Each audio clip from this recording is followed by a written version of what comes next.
√125 থেকে √5 বিয়োগ করলে বিয়োগফল কোনটা হবে?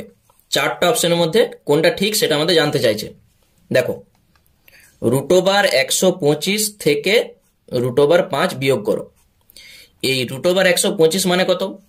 5√5। আর এইটি যেমন আছে থাক।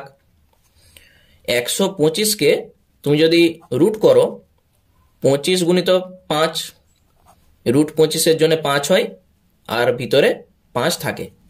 এই 5√5 থেকে যদি একটা √5 বাদ দিয়ে দাও তাহলে হয়ে যাবে 4√5। তাহলে চারটা অপশনে 4√5 কোথাও নাই। অধিকাংশই করবে অপশন ডি, এটা হবে সঠিক অ্যান্সার। কিন্তু অপশন এ হয়ে যাবে সঠিক অ্যান্সার, √80। এই 4√5 মানেই √80।